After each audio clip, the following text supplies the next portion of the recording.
Oi, Contenters! Bom dia, boa tarde, boa noite. Sejam muito bem-vindos. Que bom começar o ano com vocês aqui. O Querido Internet, podcast da Content, segue firme nessa temporada apresentada pelo Pacto contra a Fome, mergulhando em como o digital e a cultura contemporânea atravessam as nossas escolhas mais básicas, inclusive o que vai e o que não vai no nosso prato. E ano novo é sempre a mesma promessa, agora vai. Rotina saudável, organização financeira, a casa minimalista, a geladeira perfeita, digna do Pinterest, o corpo, a mente, o salário.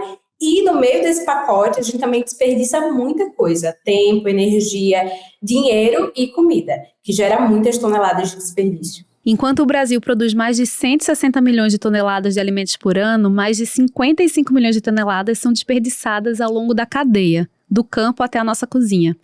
E, ao mesmo tempo, dezenas de milhões de pessoas vivem sem acesso a comida de qualidade. Essa conta não fecha. A cada segundo, cerca de 2 mil quilos de comida vão parar no lixo no país e cada brasileiro desperdiça, em média, 77 quilos de comida por ano.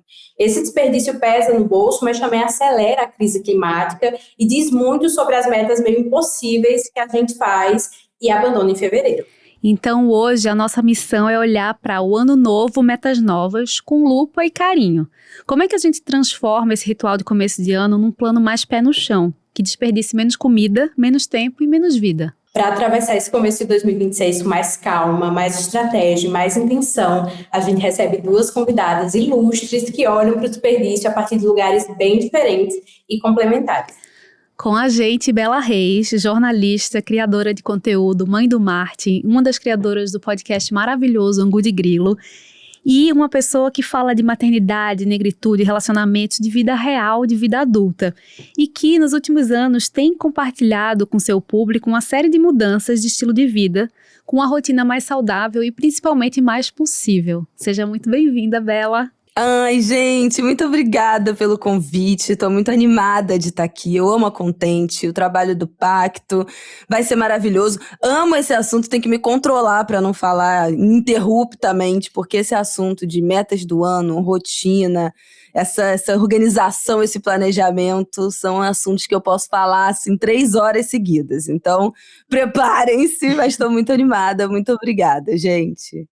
E se você falar 3 horas seguidas, a gente vai ouvir 3 horas seguidas. E para trazer os dados... Não me dá corda, não. Só tem fã aqui. Só tem fã, gente. Vai ser bem difícil esse episódio. E para trazer o olhar dos dados, das políticas públicas e do combate estrutural à fome, a gente recebe a Maria Siqueira, que é cofundadora e co-diretora executiva do Pacto, formada em Relações Internacionais, pós-graduada em História e Cultura da Alimentação. Uma longa trajetória no terceiro setor. Maria, obrigada por estar aqui com a gente nesse começo de ano. Obrigada a vocês, que alegria essa tarde aqui para dar esse pontapé no nosso novo ano.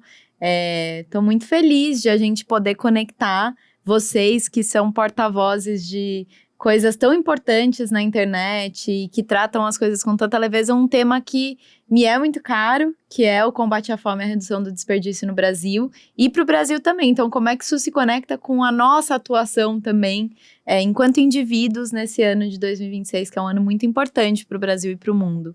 Para você que está só ouvindo pelo áudio, eu queria dar uma breve descrição, porque o nosso roteiro começa falando para a gente encarar o espelho. Então, eu gostaria de dizer que Dani Arraes e Maria Siqueira estão combinando de delineado azul.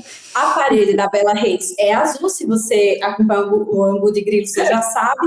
E ninguém me avisou do dress code azul, então eu não tenho nada. Tem uns 2 livros ali atrás. A marca neutral, para combinar com a nossa conversa já. Mande sua foto ouvindo o podcast com alguma coisa azul. Com algo azul. Maravilhoso. Ou comente com um emoji de coração azul se você está ouvindo esse podcast. E fim de ano e começo de janeiro são aquelas temporadas clássicas de exagero, né? A gente promete 15 hábitos novos de uma vez, compra planner, eu comprei 3. Aqui já vamos começar a falar de desperdício. É o aplicativo novo para medir tudo, até a quantidade de água que bebe, é o pote hermético, é a marmita, é o ingrediente fit que nunca viu na vida. E muitas vezes essa empolgação vira frustração já em fevereiro, com o estoque parado e comida estragando. Então, quero começar a perguntar para a Bela, que fez uma super virada nos últimos 2 anos. 2025 foi um ano que você mexeu de verdade na sua rotina. Você não só falou ano novo, metas novas, mas colocou ali o seu Gym Rats para jogo nos stories. Então, o que você percebeu de virada de chave nessa sua relação com metas mais reais e mais possíveis? E que tipo de meta, olhando para trás, você sente que era o tipo de meta que, tipo, porra, é inalcançável isso aqui, não vou dar conta. E que só ocupavam a sua cabeça e não viravam nada? Bom, vamos lá, vou tentar ser breve, porque tenho muitas coisas a falar. Eu amo fazer minhas metas do ano. Eu tenho registros aí até hoje eu guardo papéis, assim, de quando eu tinha 13, 14 anos e as minhas listas de metas. Eu podia até ter separado para mostrar no vídeo, mas me passou essa ideia. Mas eu acho que lá atrás, quando eu era adolescente, eu fazia umas metas que, enfim, né? Vamos combinar que era alguém que não tinha menor, né? Não tinha ainda nessa idade essa noção de planejamento. Mas eu acho que muita gente mais velha também, adultos, adultas, cometem esse erro. Eu fazia muitas metas que não eram da minha responsabilidade alcançá-las e resolvê-las. Por exemplo, durante anos foi uma meta da minha lista ganhar um irmãozinho ou uma irmãzinha. E, gente, isso não dependia de mim, né? Assim, basicamente, eu não tinha poder nem de decisão e nem de gerar uma irmã, aparecer como irmã para mim do nada. E acho que, devido às proporções, tem muita gente que tenta fazer essas metas do ano e colocam coisas irreais, que não dependem de si mesmo, que depende de outro, né? Depende de um chefe, depende de um familiar, depende de um dinheiro que vai magicamente cair do céu, sabe? Assim, minha meta do ano, comprar um apartamento de 10 milhões. Mas como, sabe? Assim, como é que você faz funcionar metas que não sejam factíveis para você conseguir traçar um planejamento para chegar nelas? Então, assim, acho que isso era uma coisa. Depois eu ganhei, tá? Uma irmã, quando eu tinha quase 16, a minha irmã nasceu. Tenho uma irmã que acabou de fazer 14 anos, eu vou fazer 30. Mas vim a minha vida inteira traçando essas metas, indo refinando, claro, né, cada vez mais, entendendo o que era possível, o que não era. Mas a minha virada de chave para olhar para o meu ano e pensar no que realmente eu queria me dedicar foi a partir da maternidade, né, que eu acho que a maior bagunça organizadora que pode acontecer na vida de alguém, porque faz um caos completo, mas te ensina a se organizar e a se planejar como nada mais no mundo, eu acho, é capaz de fazer. Então, assim, você querendo ou não, você vai ter que ter um mínimo de rotina, de planejamento, de estruturação na sua vida depois que você passa a integrar ali a rotina de uma criança, de um bebê. E aí, quando meu filho fez 1 ano, ele faz no 28 de dezembro, então naquele 2021, né, que ele fez aniversário de 1 ano, foi o momento da minha virada em relação a olhar esse meu planejamento do ano, a pensar o que seria a minha prioridade. Eu nunca tinha feito esse mergulho tão intensamente, mas nesse ano eu fiz, começando uma grande revisão do que tinha sido o meu ano anterior, o que tinha dado certo, o que não tinha dado, o que eu precisava melhorar, quais eram as áreas, de todas as áreas da minha vida, relacionamento, social, lazer, trabalho, enfim, espiritualidade. Você pode aí separar sua vida em trocentas áreas. Qual era que eu precisava realmente dar mais atenção naquele momento, dado o estado em que eu estava? E eu decidi que a minha prioridade do ano de 2022 seria o meu lazer e o meu descanso. Eu tinha me dedicado integralmente no primeiro ano do meu filho a ele.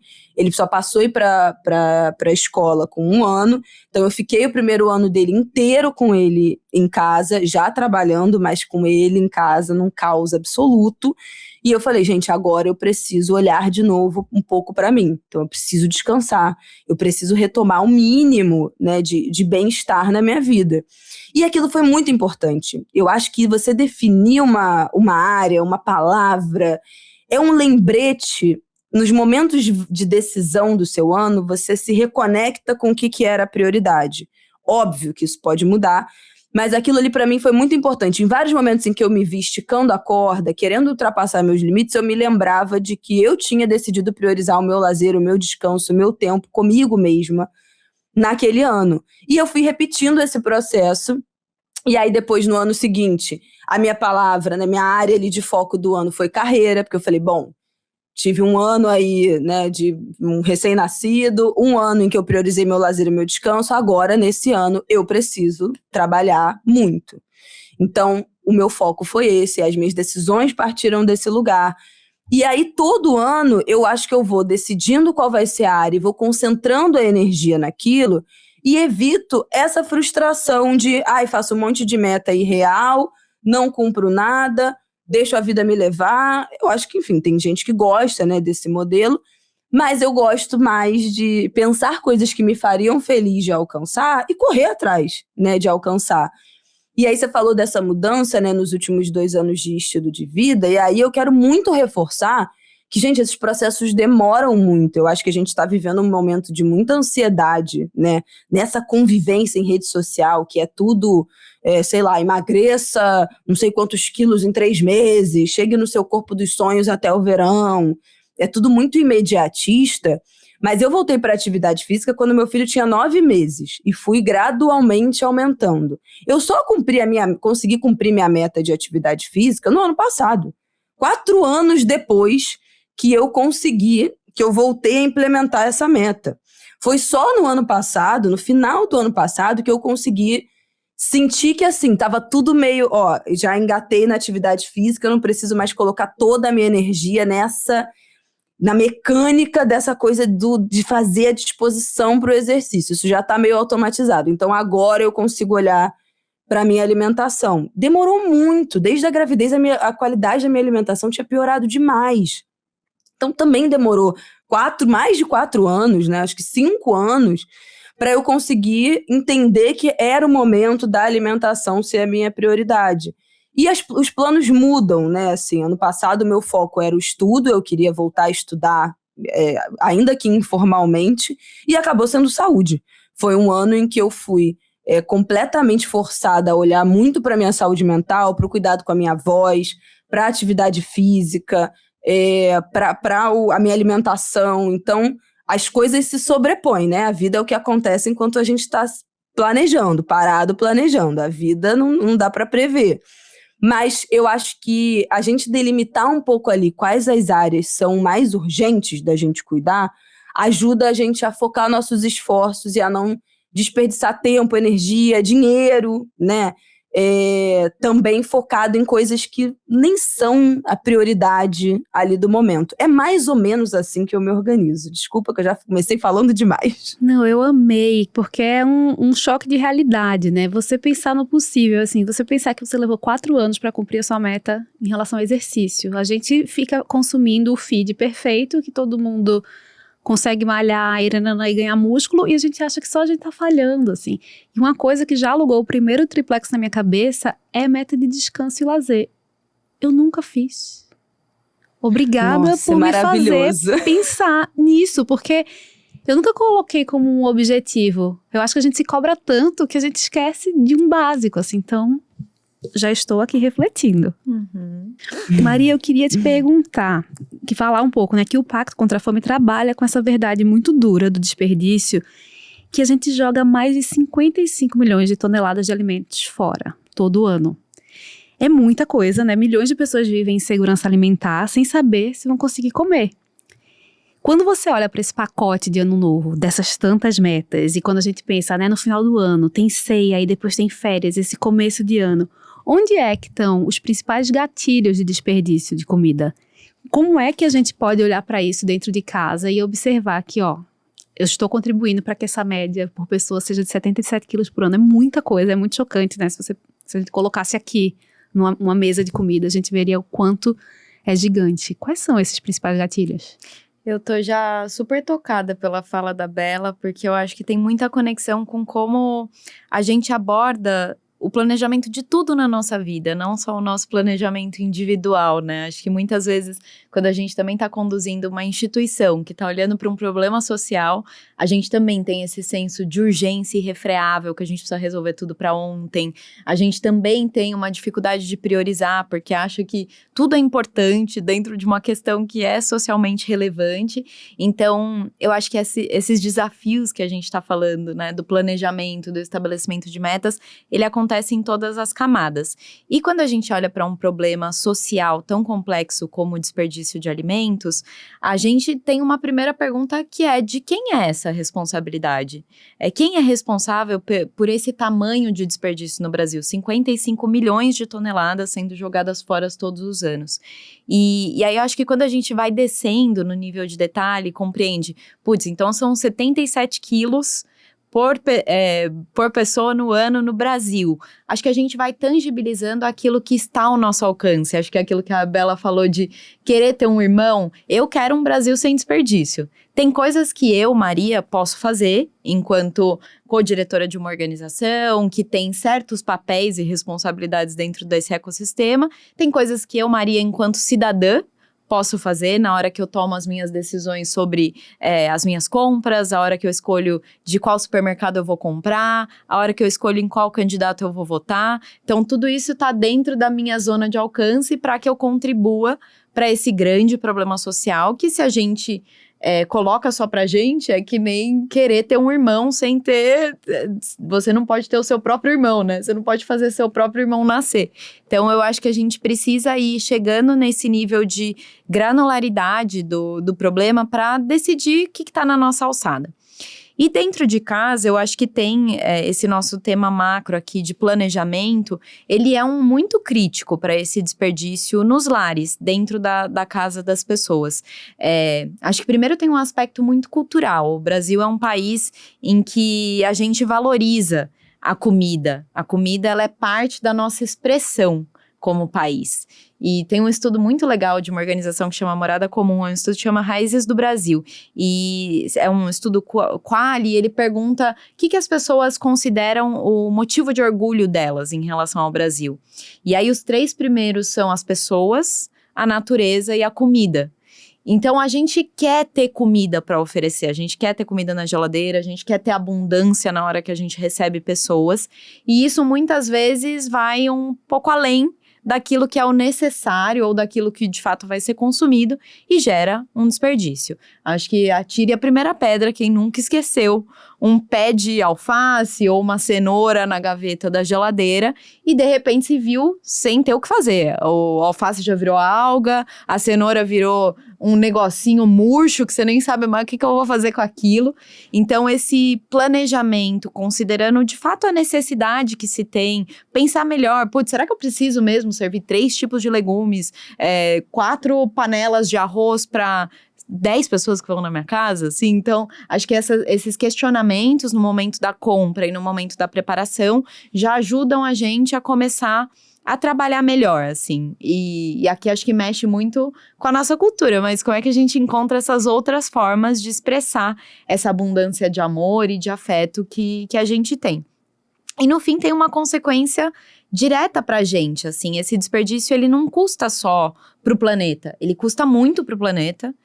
Depois a gente vai falar mais, mas hoje, de 8 a 10% das emissões de gases de efeito estufa vem do desperdício de alimentos. Então, desperdiçar, a gente também está contribuindo com a crise climática, mas custa pra gente. Quando você não cozinha, não prepara aquele alface que ficou no fundo da geladeira, aquilo teve um custo. Você já colocou o seu dinheiro que poderia ter sido poupado, ter ido para uma outra coisa, uma caixinha que vai pro ingresso de cinema no final de semana, ou que mesmo você vai pedir uma comida gostosa, porque você não vai ter tempo de preparar. Então, a gente olhar com atenção também para as consequências daquilo que a gente não consegue planejar bem, também tem muita importância, porque eu acho que gera na gente um estímulo positivo, né? Então, acho que é estabelecer metas factíveis, olhando para o tamanhão do problema que normalmente a gente tem, para que a gente consiga ser mais assertivo na hora de contribuir para algo que é importante para todo mundo, né? No fim das contas. Perfeito. Eu acho que essa é uma pergunta que eu vou começar a me fazer. Quantos alfaces que eu desperdicei poderiam ser convertidos em uma caixinha para o cinema? Olha aí. Fica aí, gente, o questionamento para vocês. Acho que isso já vai mudar um pouco a relação com comida. Eu queria perguntar para a Bela especificamente se você já fez mudanças concretas para alinhar essa rotina real que você tem com a comida que você tem em casa. Você já teve algum choque de realidade abrindo a geladeira?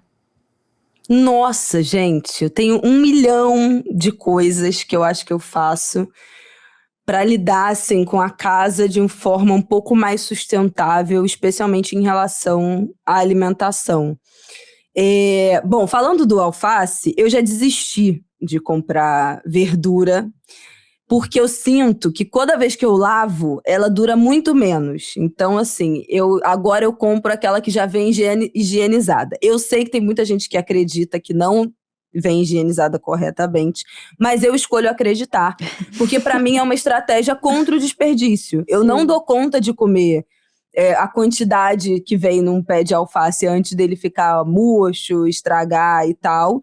É uma porção que acaba sendo menor e que já vem seca, então eu acho que dura muito mais do que a folha que eu lavo. Essa foi a primeira, é uma estratégia micro, mas já que a gente está falando de alface, né, de verdura, é uma coisa que eu vi que eu continuava insistindo e não dava certo, e aí eu tentei mudar para não abandonar uma alimentação, né, com folhas.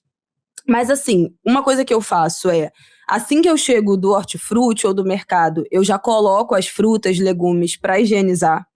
Porque eu acho que quando você não lava e você deixa para lavar na hora que você vai comer, você acaba não comendo, acaba não fazendo. Se você tiver 5 minutos, ou vou pegar uma fruta para ir andando no caminho do trabalho, da academia, e você ainda tiver que higienizar aquela fruta, você não vai comer. E aquilo vai estragar. E aí eu comprei uma bacia gigante, de tipo, acho que 20 litros, 15 litros, que eu taco tudo ali dentro, faço a higienização correta, né, com água sanitária ou com a pastilhazinha de cloro, enfim, com um cloro adequado para higienização de alimento, e já deixo tudo isso higienizado, porque eu acho que essa é uma das principais coisas que se a gente largar de qualquer jeito na geladeira, a gente acaba não consumindo. Tem a estratégia das frutas cortadas, né? Já deixar as frutas cortadas, que também facilitam, especialmente para a gente que tem criança, para que aquela fruta seja consumida e acabe não estragando, porque está ali inacessível, está mais difícil de acessar. Eu congelo de tudo. Então, assim, se tem um potinho de carne que tá ficando ali um pouco mais de tempo, deu 1 dia, não acabou, deu 2 dias, não acabou, congelador. Eu congelo tudo, gente, até arroz. E arroz congela muito bem, eu queria dizer isso. Eu acho que as pessoas, a gente tem no Brasil, e aí 2 reflexões dentro dessa coisa do desperdício.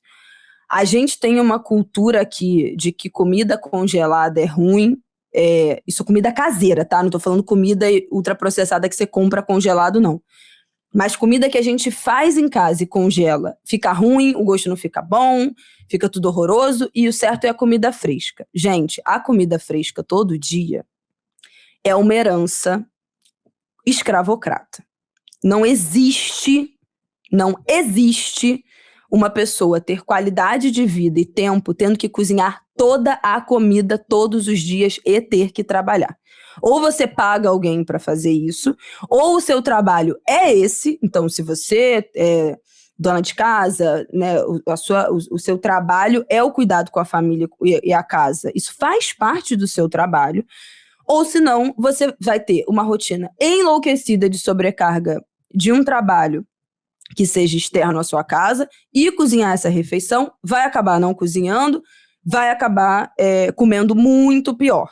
Não tem comida fresca, então vou comer um lanche, vou comer na rua, vou comer no caminho, porque me recuso a congelar, porque comida congelada não presta. Gente, comida congelada presta. A gente já tem conteúdo suficiente na internet para descobrir qual é a melhor forma de congelar cada comida, inclusive legumes, para você conseguir ter uma alimentação mais diversa, de qualidade, saudável, caseira e sem desperdício. Então, tá rolando muito tempo ali um pote na geladeira? Congela.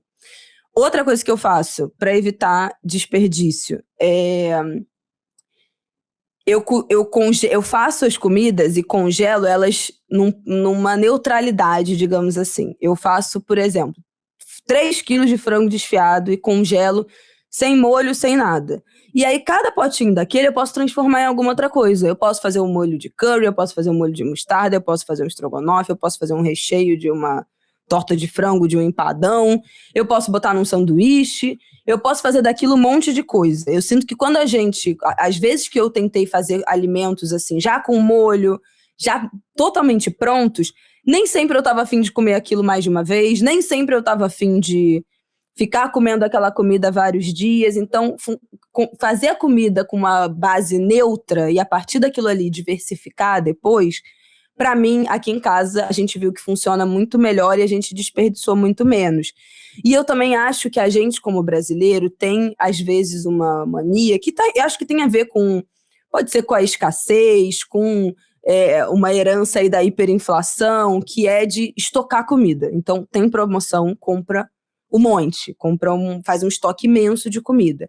Só que aqui é muito calor. Então, assim, se você comprar 10 quilos de arroz e você não comer, vai dar bicho. Vai dar bicho no arroz, no feijão, especialmente nos grãos. Tem comida que não dá conta de ficar estocada há muito tempo, sem que ela acabe perdendo, acabe estragando.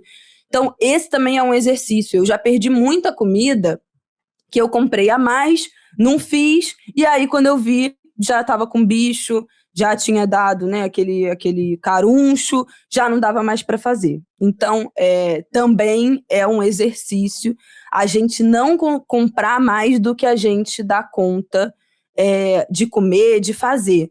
E aqui em casa, por último, para fechar, a gente assina um serviço de compostagem. Então, todos os nossos resíduos orgânicos, que aí podem incluir, inclusive, papel, guardanapo, hashi de madeira de comida japonesa, restos de comida, cascas de frutas, de legumes, enfim, a gente coloca nesse baldinho. Esse serviço é responsável por vir coletar e transformar isso em matéria orgânica, em adubo, de forma, né, saudável, que será devolvido ali para a terra. Então, quem tiver essa possibilidade de assinar um serviço desse, de morar numa cidade em que tenha esse serviço, vale muito, muito, muito a pena, porque a gente diminui drasticamente a nossa produção de lixo, especialmente se a gente também separa os recicláveis. Então, a nossa quantidade de lixo que vai, né, para o aterro, que é a coleta de lixo comum, diminui drasticamente. Eu acho que essas foram as coisas que eu lembrei agora, gente, mas vão falando que a gente vai lembrando mais. Perfeita. Eu lembrei disso que você falou, né, sobre a gente reclama muito de comida congelada. Eu sou essa pessoa, tá? Ou pelo menos eu era, até a minha avó me lacrar, e aí eu preciso trazer o lacre da diva pra cá. Uma vez eu estava conversando com ela no telefone e falei, não aguento mais comer comida congelada. Horrível, que horror. Aí ela falou, qual que é a sua idade mesmo? E aí ela sabia, ela só queria me lacrar. Mas aí, como ela já é idosa, eu falei, vou relembrar a minha avó. Falei, eu tenho 25 anos, vó, porque ela falou, então você já é adulta para aguentar comer a mesma comida uma semana. Então aqui eu trago a voz da minha avó para você que precisava ouvir alguém mais velho falando que você também é adulto. Vamos esquentar essa marmita e comer, deixa de frescura? Então, nesse mood, eu queria perguntar para Maria, que a gente escuta muito, né, que resolver o desperdício não vai acabar com a fome. E isso é verdade em algum aspecto. Porque tem um problema estrutural de renda, de acesso, de logística. Mesmo assim, reduzir o desperdício tem impacto climático, econômico e social também. Você pode explicar, assim, de uma maneira bem rápida e prática, como jogar contra o desperdício dialoga com esse horizonte de um Brasil sem fome, quem sabe, para 2030, para 2040, e qual que é a meta do pacto? Porque a gente quer que o pacto tenha metas e a gente quer saber quais são as metas do pacto para 2026. Ai, mulher, a gente tá terminando o ciclo de planejamento, então eu tô com as metas frescas aqui, tudo que a gente vai fazer no ano. Espero que no final a gente não se frustre, porque a premissa de sermos assertivos, termos prioridades, ela tá na mesa.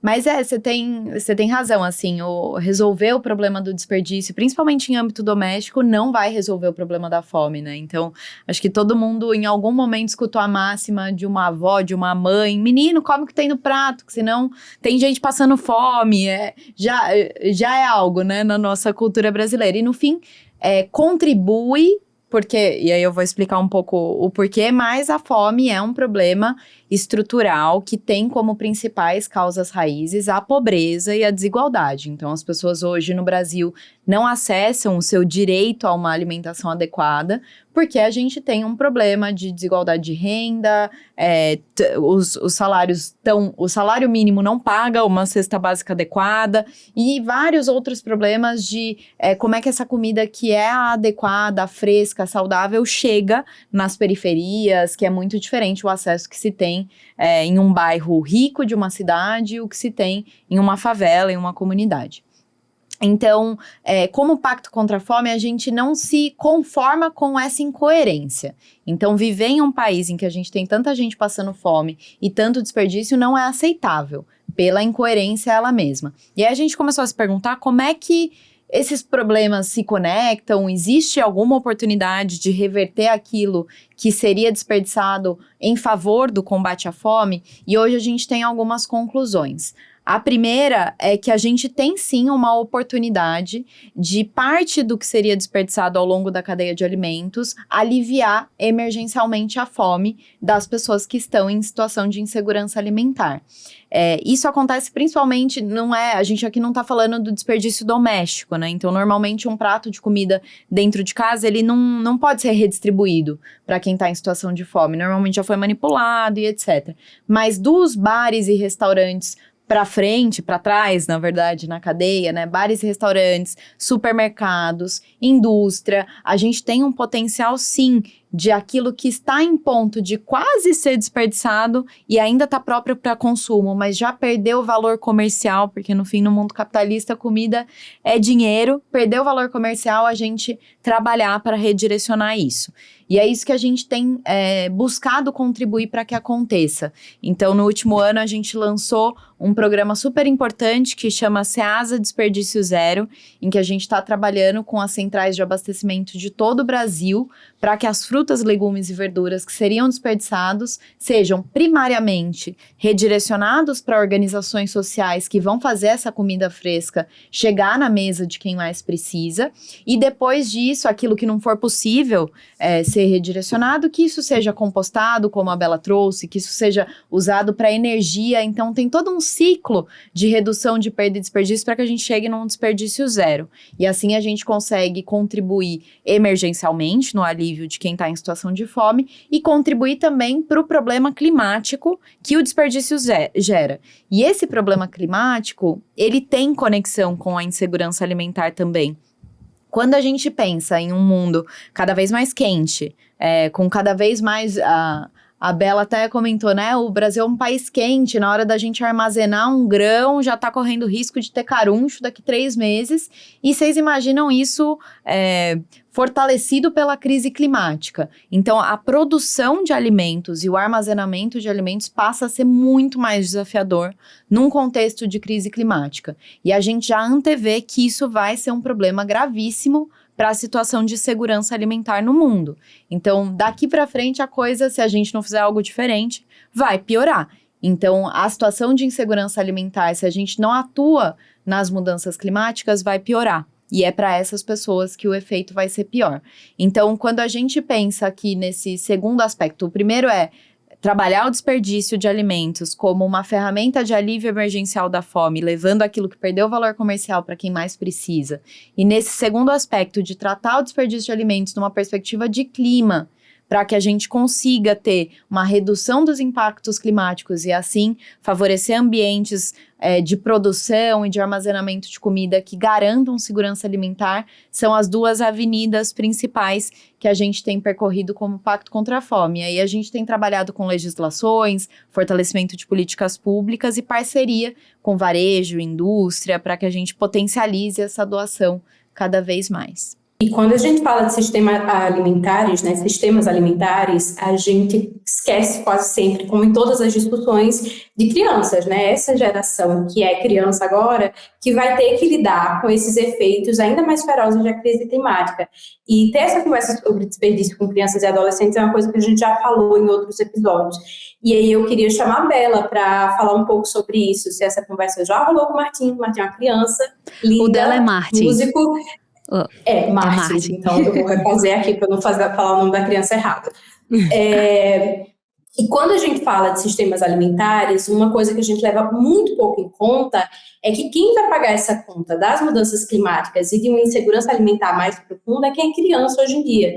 E aí eu queria chamar a Bela para falar sobre isso. A Bela tem um filho pequenininho, músico lindo. Eu queria muito saber, Bela, se essa conversa já rolou por aí, mini conversa sobre desperdício. Como que você pensa nessa agenda e nessa pauta, criando o menino que vai estar aí nesse futuro? Nossa, gente, em muitas coisas. Eu queria, inclusive, depois até perguntar como é que o pacto estuda também a questão de gênero dentro da fome e da alimentação.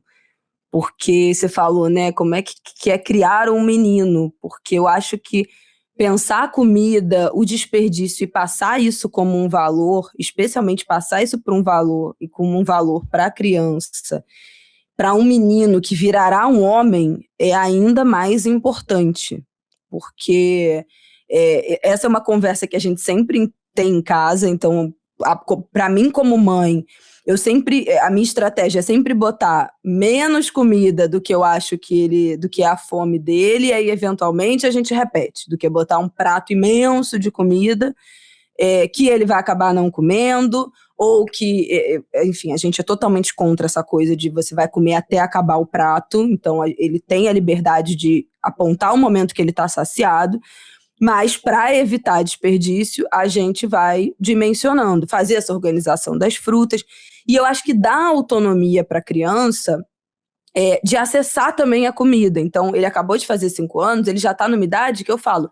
Ele fala, eu quero suco. Eu falo, vai lá na geladeira, vai lá, pega a sua fruta, descasca, bota na compostagem, a casca, enfim, já trazer a criança para a cozinha, de certa forma, né? Para o centro daquele controle da comida. Hoje a gente tem que comer logo a banana porque ela tá já ficando madura demais, daqui a pouco vai estragar. Hoje a fruta vai ser essa porque já tá passando, para a gente não perder. Então, trazer a criança, eu acho que para o centro dessa rotina e logística familiar é importante para a gente criar adultos funcionais, assim. Porque eu acho que, eu tinha falado, né, que eu acho que essa coisa da comida fresca, de certa forma, aprisiona muito. E é óbvio que eu acho que, gente, o capitalismo, né, é o grande sistema que faz com que a gente não tenha tempo de preparar a nossa comida. Isso é um absurdo. Todo mundo deveria trabalhar horas suficientes para você cuidar do seu próprio filho, preparar a sua própria comida, limpar a sua própria casa. A gente sabe que esse é o mundo, né, ideal, e a gente é atropelado por uma quantidade de necessidade de horas de trabalho, de duplas, triplas jornadas de trabalho, quando a gente está falando de realidade de boa parte do Brasil, em que as pessoas não têm como produzir, fazer a sua própria comida todo dia, e aí a solução são os ultraprocessados, e aí a solução é o lanche, é a substituição da comida, é a comida que é mais barata, a comida instantânea, a comida que está pronta, e aí ela é muito mais barata, porque a composição é um absurdo, né, de ultraprocessado, então é muito mais barato do que você fazer uma comida fresca em casa em muitos momentos, é muito mais rápido.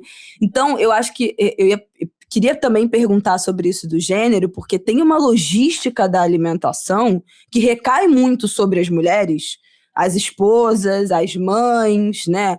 Que não é só você chegar lá e fazer a comida. Tem toda uma preparação antes de fazer a lista de compras, de conferir a despensa, de ir até o supermercado, de fazer a triagem, de guardar essas compras, de higienizar esses alimentos, até chegar no momento do preparo.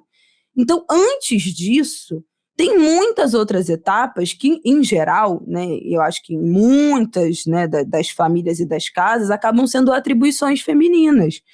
E se a mulher desanda, não consegue, femininas tanto das mães quanto das irmãs, tá? Eu acho importante dizer isso, como as meninas, desde muito nova, também viram as responsáveis por cozinhar para os irmãos e para o resto da família. Então, como os homens são apartados dessa conversa, tanto da rotina da logística da alimentação, e aí dentro do território do desperdício também, enfim, né, muito menos, essa é uma área, digamos assim, feminina,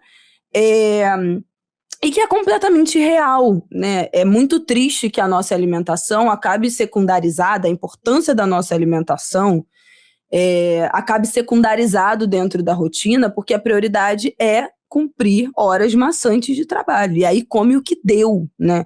Ou come o que deu e empobrece a alimentação, ou você paga alguém para todo dia fazer a sua comida, o que não é factível, em lugar nenhum do mundo isso existe, né? Todo dia ter uma pessoa ali para você conseguir se alimentar, isso não tem menor cabimento, é uma falha completa, né, desse sistema.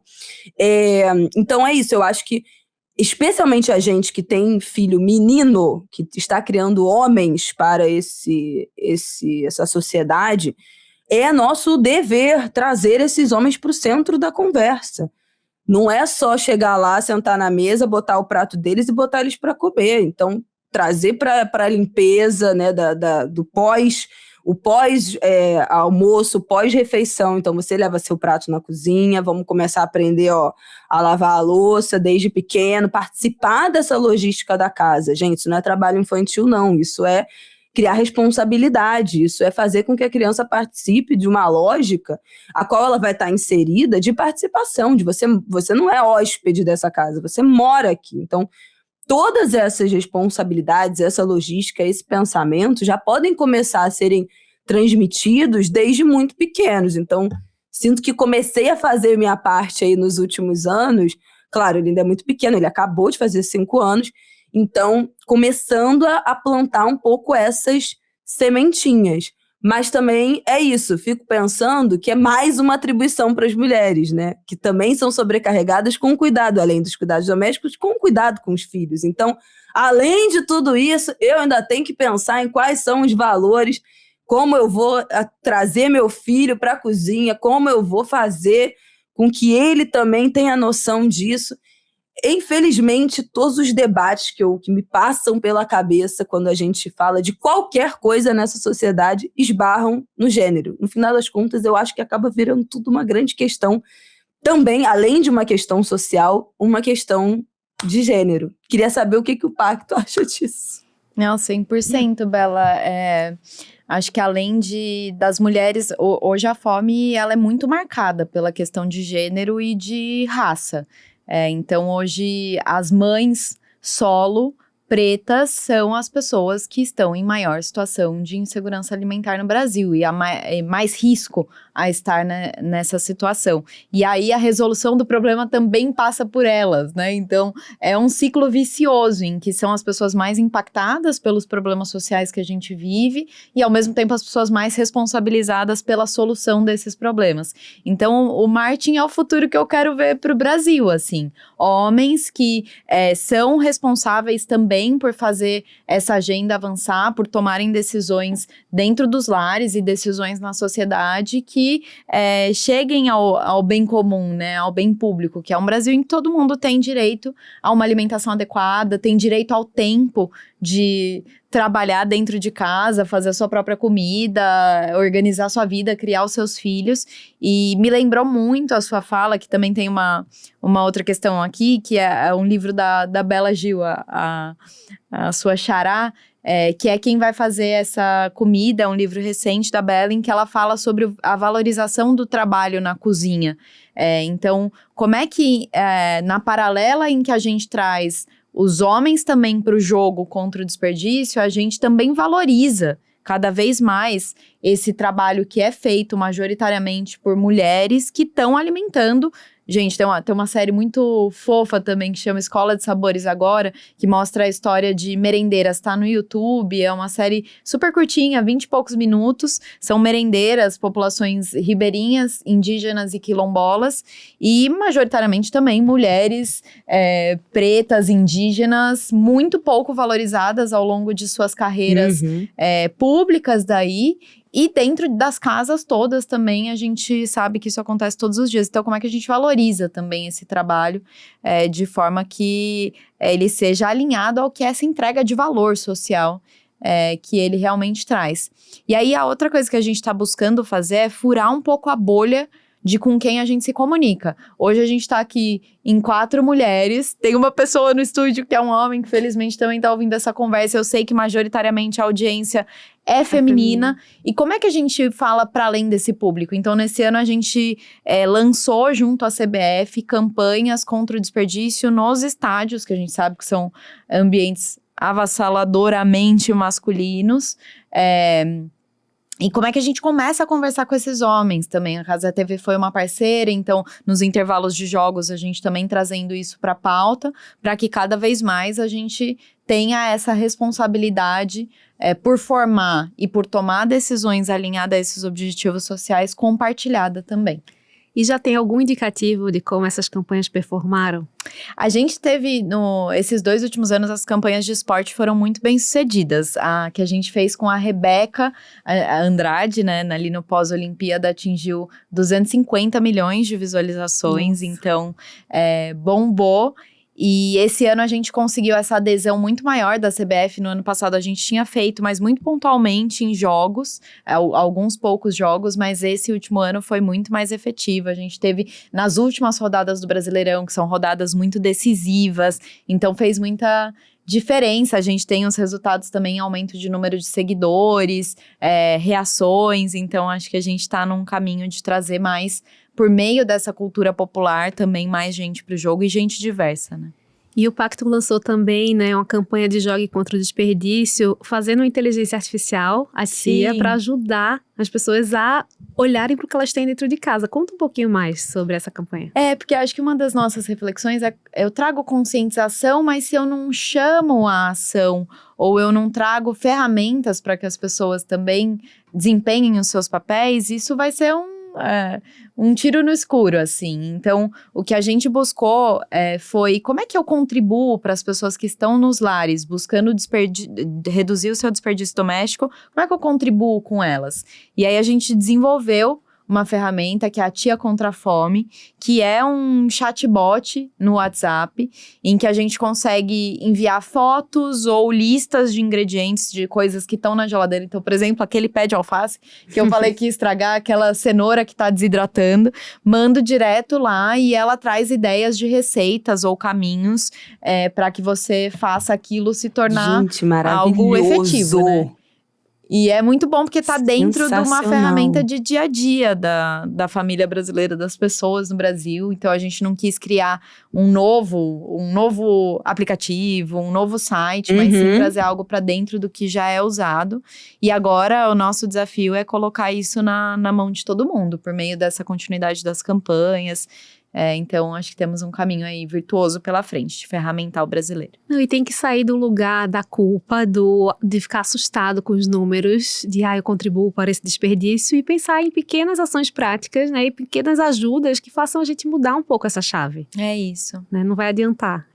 Tem que ir para ação. Não pode nos afastar, tem que nos aproximar, assim. Acho que como é que a gente enxerga que aquilo que a gente está fazendo hoje está gerando mudança. Eu acho que esse senso também é muito gostoso quando a gente é parte de algo que está transformando o mundo para melhor. Então, como é que a gente traz também essa sensação para as pessoas de que você não está reduzindo o desperdício porque você era ruim e agora você está se tornando bom, mas você está contribuindo para algo ser muito diferente no planeta, sabe? Então... E você pode também ter um trabalho de formiguinha, assim. Eu já vou sair desse episódio com vários insights a partir da conversa, de pensar como é na minha casa, como é na minha realidade, né? A gente pode o tempo inteiro fazer essas mudanças. Eu acho isso lindo, que é a micropolítica. No Pacto a gente trabalha muito com a macropolítica, então decisões legais do governo federal, dos governos dos estados, do legislativo que vão fazer mudança. Mas essa micropolítica cotidiana, ela tem um poder transformacional e a gente olha muito para referenciais também no mundo de países que reduziram o desperdício e as pessoas têm um papel muito fundamental, assim, quando uma cultura muda mesmo a sua percepção sobre um assunto, aquilo se desdobra em mudanças em todos os níveis também. Perfeito. E a gente vai chegando... Só mais uma coisa. Não, fala, por favor. Mas acho que dentro disso que a gente falou agora, das estratégias, enfim, de trazer todo mundo para essa conversa, eu acho que a gente também podia normalizar um pouco, a gente usar nossa rede, nossos amigos, nossa comunidade em volta da gente, para também traçar essas estratégias de desperdício. Então, cara, comprei um suco e, pô, não gostei. Ah, amiga, comprei esse suco aqui e não gostei. Quer? Vou levo aí na sua casa, mando entregar aí, vizinha. Sabe, assim, vai encontrar com as amigas. Pô, eu ganhei um chocolate, mas eu não gosto desse chocolate. Levo lá para todo mundo comer junto. No ano novo eu fiz isso, eu ganhei panetone, que eu não ia dar conta de conseguir comer sozinha, porque era muita coisa para uma casa, né, com 2 pessoas. E aí fui passar o ano novo com amigos, levei, e aí acabou. Tipo assim, desperdício zero, porque todo mundo atacou. Mas várias coisas que a gente acaba, né, dentro desse nosso mundinho, especialmente quem mora, né, na cidade, individualizando cada vez mais, e aí é só meu, eu comprei, é meu, tá aqui na minha casa e eu tenho que dar conta disso. Gente, socializa, né? Vê se outra pessoa não tem interesse, vê se aquela tua amiga, comprei um grão de bico que já tá há um tempo eu não faço. Amiga, quer um saco de grão de bico? Sabe, assim, as coisas mais básicas do mundo, mas que a gente perde de vista também, ou tem gente que acha que isso pode ser mal visto, né? Mas eu tô dando um troço pro outro, enfim. Mas, gente, realmente, assim, o que não pode, eu acho que dentro dessa conversa que a gente teve hoje, é entender que o que não pode é desperdiçar. Qualquer estratégia que a gente trace na direção contrária, né? Tanto as imateriais de conscientização, de trazer os homens para a conversa, tanto as práticas do nosso dia a dia, tá valendo. Então, já abre aí sua despensa, vê se tem alguma coisa que uma amiga sua talvez não fosse usar antes de você. Aproveita. E a gente faz isso, é mais fácil fazer isso com outras coisas, né? Ontem mesmo eu fiz uma mega faxina em casa no final de semana, e aí uma amiga minha acabou de ter bebê. Aí eu tava com um tapetinho de atividade, de quando o Martim era bebê. Aí eu falei, amiga, tu quer? Ela, lógico. Eu falei, tenho roupinha também e livrinho, quer? Tipo, fiz um pacotinho, escrevi um bilhete, mandei entregar. Tipo, ela mora em outra cidade, mas tem um ponto de apoio aqui, enfim, não dava pra fazer a visita.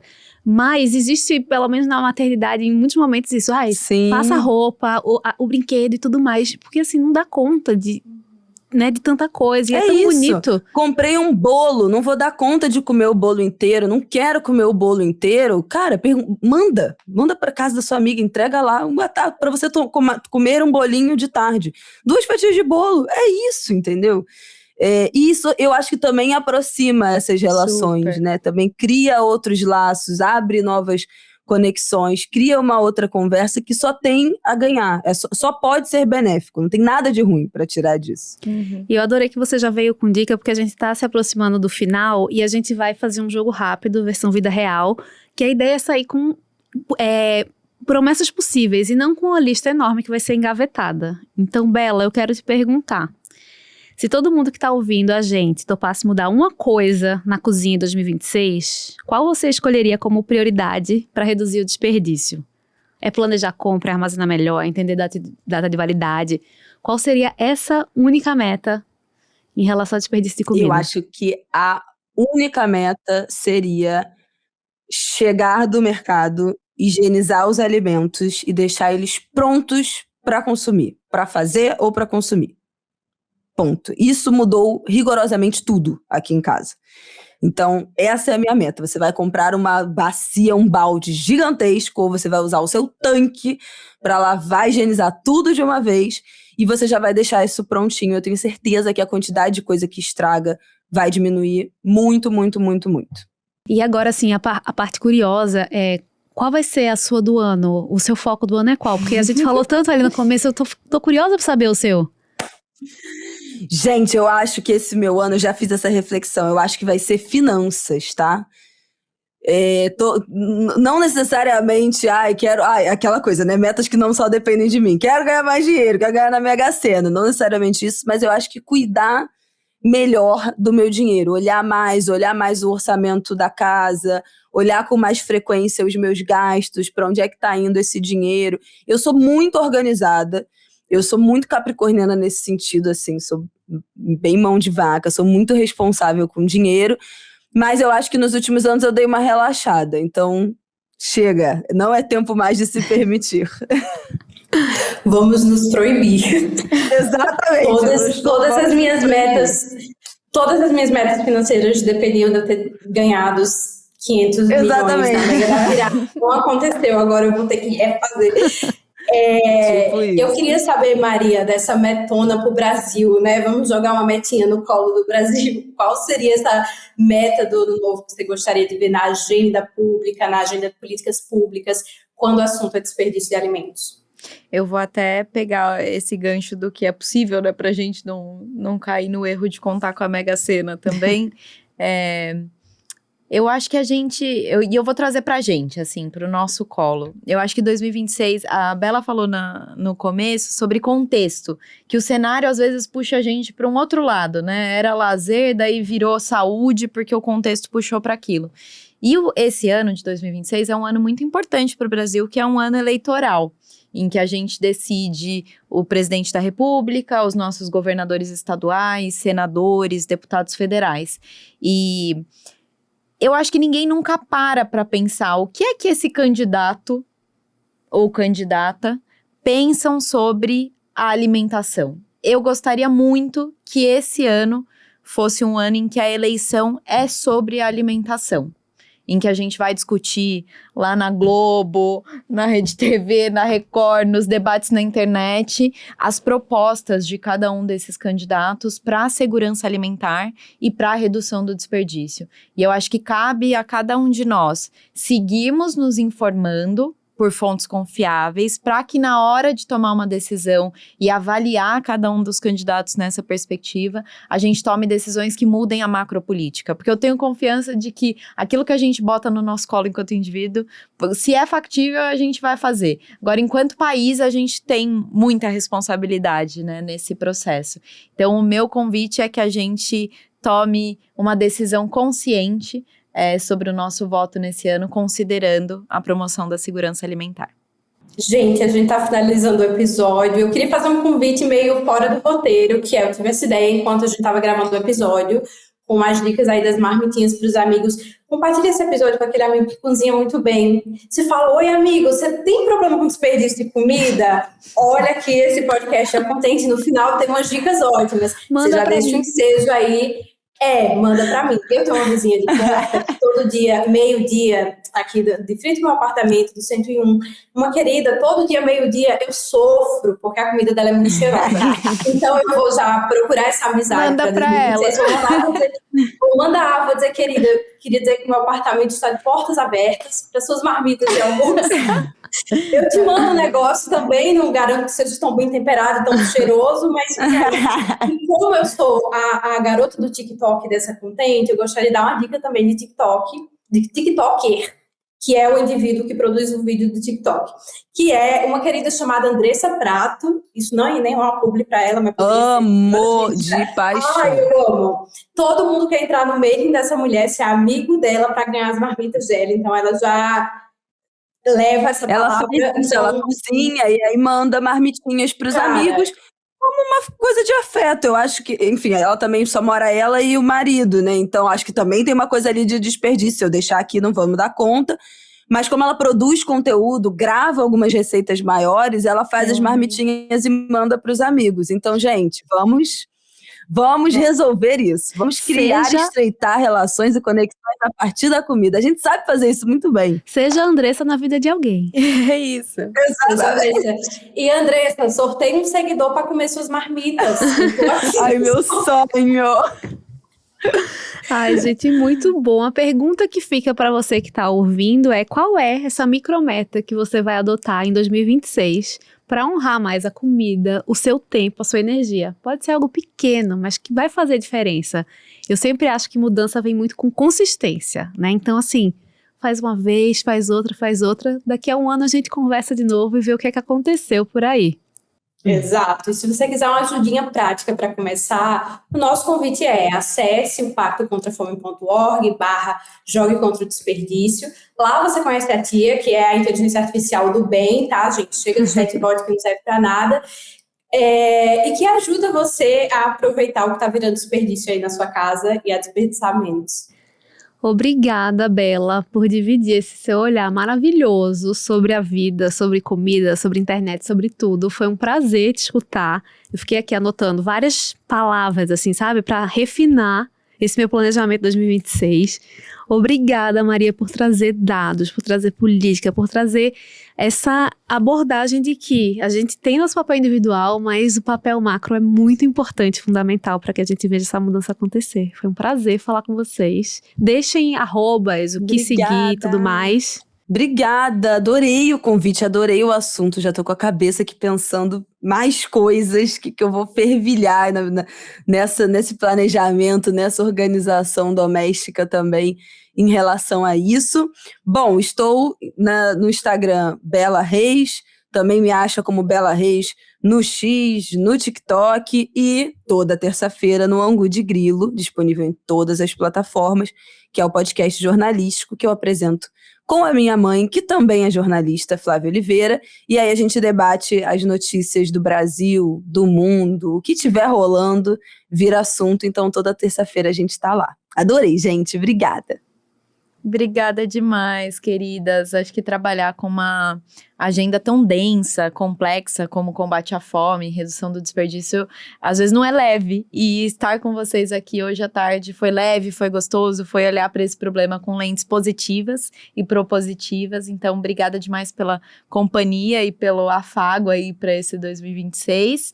E Instagram, Pacto contra a Fome, também tô por lá como representante. LinkedIn também, Pacto contra a Fome, X, TikTok. Então, nos sigam nas redes sociais, acessem o site, principalmente a tia, que a gente vai estar junto daqui pra frente. É isso então, gente. Para você que tá ouvindo, muito obrigada. Espalhe esse episódio, manda uma marmita. Por favor. E bora-se Mande embora. marmitas. Eu vou mandar meu endereço porque não é seguro fazer isso, mas eu vou abrir a caixa postal para receber alimentos não perecíveis. Até o próximo episódio, gente. Obrigada.